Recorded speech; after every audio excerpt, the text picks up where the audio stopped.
Salut à tous, j'espère que vous allez bien. Donc aujourd'hui on se retrouve pour une nouvelle vidéo YouTube.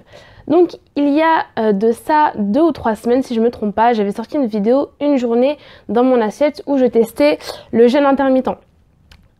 Donc ça a duré, je l'ai fait pendant une semaine je crois, ou à peu près 10 jours. Et du coup là c'est le moment de vous faire le bilan de ce test et de vous faire mon retour sur le sujet. Alors déjà, première chose, il faut savoir que je n'ai pas fait ce test pour pouvoir perdre du poids. Il faut savoir aussi que le jeûne intermittent n'est pas un régime comme beaucoup le pensent. Donc le jeûne intermittent n'est pas un régime. Le jeûne intermittent n'est pas fait pour perdre du poids à la base. Le jeûne intermittent c'est juste une autre façon de manger, mais c'est pas du tout. Donc à la base c'est pas du tout fait pour perdre du poids. Enfin c'est pas un régime, vraiment c'est pas du tout le cas. Maintenant malheureusement beaucoup en parlent comme un régime. Mais à la base voilà, c'est pas fait pour ça. Donc le jeûne intermittent il consiste à alterner des périodes où l'on mange et des périodes où l'on ne mange pas, mais on continue à boire. Donc la méthode qui est la plus utilisée c'est la méthode 16-8, donc 16 heures à jeun et 8 heures où donc 8 heures c'est la période où on peut manger. Après bien évidemment il y a plusieurs manières de faire, mais c'est la plus courante, c'est celle qui est le plus couramment utilisée.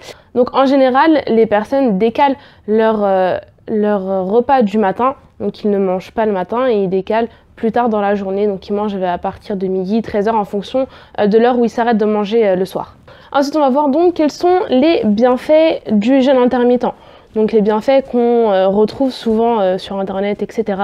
Donc le jeûne intermittent aiderait à retrouver la sensation de faim et de satiété. Le jeûne intermittent améliorerait aussi le sommeil, la concentration, vu qu'on mange moins dans la journée, enfin on a moins de repas, donc le corps est moins occupé à digérer, donc le cerveau est aussi moins occupé à digérer, donc il est plus apte à se concentrer. Le jeûne intermittent aiderait aussi à la détoxification du corps. Encore faut-il que le jeûne intermittent soit bien fait. Il suffit pas juste de manger sur une plus courte période, il faut aussi que les aliments soient adaptés à notre objectif.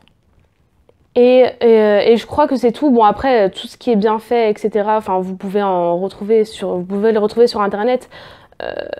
Après je pense que la meilleure chose à faire c'est de le tester sur soi et de voir ce que ça a comme effet sur vous. Et voilà. Du coup maintenant que j'ai parlé de ça, donc maintenant qu'on a vu ce que c'était le jeûne intermittent et quels étaient les bienfaits, je vais vous parler de mon expérience et de ce que moi ça a eu comme effet sur moi-même. Donc c'est parti. Alors moi il faut savoir que j'avais déjà testé le jeûne intermittent il y a à peu près 2 ans je crois. Donc j'ai voulu tester hein, vu que c'était nouveau, c'était à la mode, tout le monde le faisait. Donc j'ai voulu me faire mon propre avis. Et donc voilà, j'ai fait comme tout le monde fait, comme la plupart des gens font, donc de décaler le repas du matin. Donc je mangeais pas le matin et je mangeais plus tard dans la journée. Alors je l'ai fait je crois 2 ou 3 jours. Sauf que moi ça n'a pas fonctionné sur moi.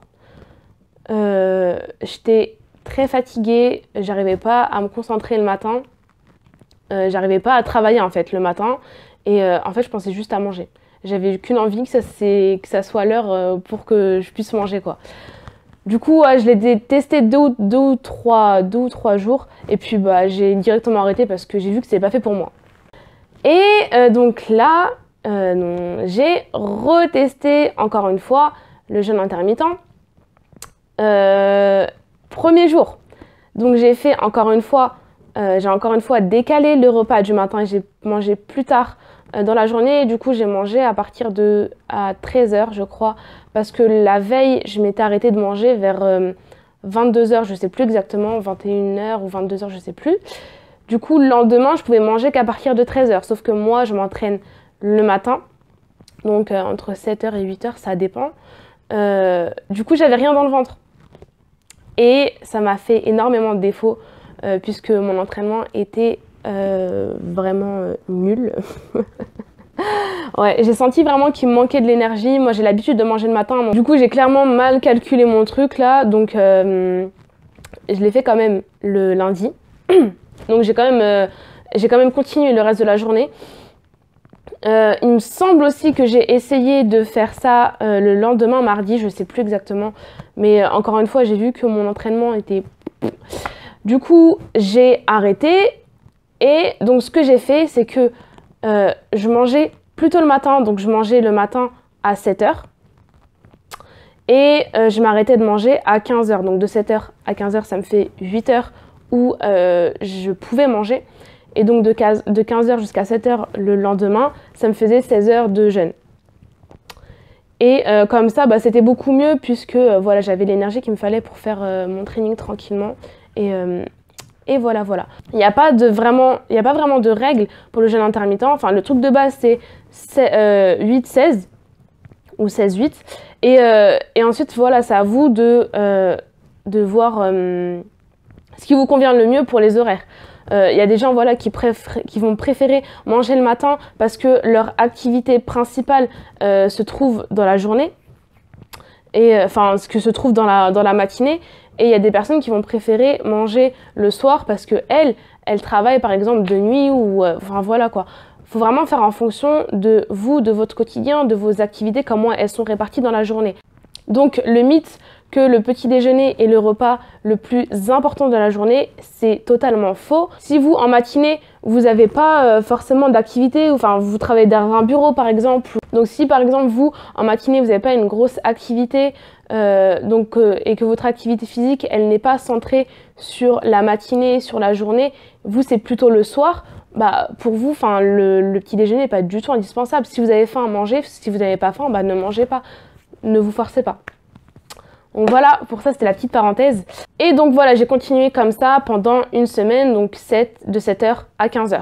Je faisais à peu près 2 repas, donc un le matin. Après j'avais un petit snack, un petit post-workout après mon training. Et ensuite je remangeais mon dernier repas vers 13h ou 14h, un truc comme ça je crois. Donc voilà, ça me faisait 2 repas.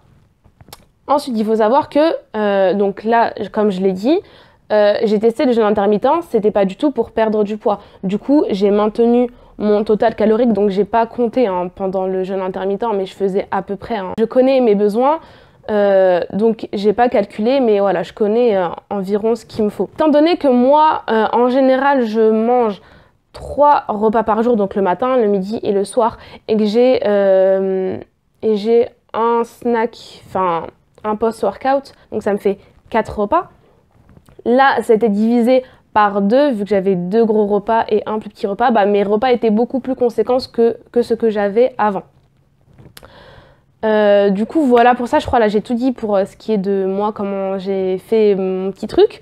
Maintenant, les points positifs et les points négatifs. Donc, je vais commencer par les points positifs. Donc, premier point positif, c'est que je dormais beaucoup mieux.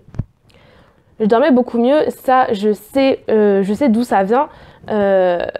Donc avant, généralement je rentre tard du travail, 21h, 21h30, enfin ça dépend, mais dans ces eaux-là à peu près. Du coup mon dernier repas, des fois je mange à 22h le soir et je me couche juste après. Donc j'ai pas le temps de digérer, ce qui fait que j'ai pas un très très bon sommeil à cause de ça. Et là, vu que je terminais de manger, vu que mon dernier repas était à 15h, j'avais largement le temps de digérer avant d'aller dormir. Donc ça, c'était vraiment le point positif, c'était le sommeil. Ensuite, deuxième point positif, c'est de retrouver la sensation de faim et de satiété. Avant, je le sentais un petit peu moins, j'étais plus... comment dire? En fait, je mangeais plus par automatisme, on va dire. Je me réveillais, je mangeais, j'allais m'entraîner, je rentrais, je prenais mon petit post-workout. Enfin voilà, c'est vrai que je sentais pas énormément la sensation de faim et de satiété. Et donc là, les 7 jours, ça m'a fait retrouver toutes ces sensations. Donc, deuxième point positif. Et sinon, pour moi, c'est tout. C'est vraiment tout ce que j'ai ressenti. J'ai pas ressenti forcément une meilleure concentration. Bon, après, je pense que les effets dépendent aussi des gens. Ça dépend de chacun, je pense. Donc voilà pour moi. Ensuite, les points négatifs. Honnêtement, moi, ça me convient pas de faire des gros repas. J'ai du mal après, même si, enfin, donc mon dernier repas était à 15 h. Après, j'avais largement le temps de digérer hein, avant de dormir. Mais sur le moment, ouais, voilà, moi, j'aime pas trop avoir de gros repas. Je préfère avoir de petits repas, mais en avoir plusieurs dans la journée. C'est vraiment ce qui me convient le mieux. Donc voilà, niveau digestion, c'était pas le top pour moi. Et honnêtement, dans la journée, en fin d'après-midi, ça m'arrivait très souvent d'avoir faim. Franchement, ça m'arrivait très souvent d'avoir faim. Après, moi aussi, mon activité, elle est un peu étalée dans la journée. Je m'entraîne le matin, après le soir, je donne des cours collectifs. Donc ça m'arrive de faire du cardio le soir. Donc voilà, c'est pour ça que moi, je préfère avoir de petits repas un peu étalés dans la journée. Donc voilà pour ça. Et je crois que j'ai fini pour les points positifs et les points négatifs. Maintenant, petite conclusion générale. Le jeûne intermittent. Donc je le répète encore une dernière fois, première chose, ce n'est pas un régime. Si vous voulez perdre du poids, il y a largement d'autres méthodes pour perdre du poids que de faire le jeûne intermittent. Ensuite, le jeûne intermittent n'est pas fait pour tout le monde. Moi, je sais que c'est pas fait pour moi. Donc là, je l'ai testé pour vous donner mon avis, mais c'est pas quelque chose que je vais refaire. Seule chose que je vais garder, c'est de m'arrêter de manger plus tôt dans la journée. Donc je vais arrêter de manger, par exemple 20h, 21h je pense. 20h, 21h, je vais arrêter de manger, comme ça j'aurai largement le temps de digérer. Donc ça, c'est vraiment la chose que je vais garder. Mais voilà, vraiment, ne faites pas comme tout le monde. C'est pas parce que vous voyez des stars ou vos copines ou vos voisines, enfin n'importe, qui font le jeûne intermittent et que la perte de poids fonctionne pour elles, que forcément c'est ce qu'il faut que vous fassiez aussi. On est tous différents, on a tous des quotidiens différents, on a tous une vie différente, une morphologie différente, et donc faites en fonction de vous, testez plusieurs choses. C'est à vous en fait de voir ce qui vous convient, c'est à vous de vous connaître, donc testez plusieurs choses, voyez ce qui fonctionne sur vous, parce que malheureusement je sais que beaucoup font le jeûne intermittent pour objectif de perdre du poids, parce qu'elles se disent que en fait, voilà, c'est ça. Elles se disent que en supprimant un repas, elles vont forcément perdre du poids. Donc en supprimant le petit déjeuner, elles vont forcément perdre du poids. Mais c'est pas comme ça que ça se passe. Il faut voir ensuite sur le reste de la journée comment est-ce que vous mangez, les quantités que vous mangez, si vous dépassez votre total calorique ou pas. C'est vraiment plein de choses à prendre en compte. C'est pas juste en supprimant un repas que vous allez perdre du poids. Donc, je le répète une dernière fois, ne faites pas le jeûne intermittent juste pour perdre du poids. Le jeûne intermittent, c'est vraiment une autre approche, c'est juste une autre façon de manger. Donc si vous faites ça pour améliorer votre concentration par exemple, ou améliorer votre digestion, essayer de mettre au repos un petit peu votre organisme, faites-le. Mais voilà, ne faites pas ça parce que tout le monde le fait. Voilà, je crois que j'ai tout dit sur cette vidéo. Si la vidéo vous a plu, on n'hésite pas à liker. On n'hésite pas aussi à commenter et à partager. Si vous n'êtes toujours pas abonné à ma chaîne, on le fait tout de suite. Et on active la cloche avant de recevoir toutes les notifications de mes vidéos. Aussi, si cette vidéo vous a plu, et la vidéo que j'ai fait, donc le fait de tester le jeûne intermittent, ça vous a plu, et que vous vouliez que je fasse d'autres tests d'alimentation, donc par exemple de l'alimentation cétogène, de l'alimentation végane, ou je sais pas, dites-moi tout. En tout cas, pour moi, c'est un plaisir de tester ça pour vous, de vous donner mon avis, de vous faire mon retour. Et n'hésitez pas aussi à me dire les vidéos que vous voulez que je fasse en commentaire. Et voilà, écoutez, je vous fais de gros bisous, prenez soin de vous et à bientôt.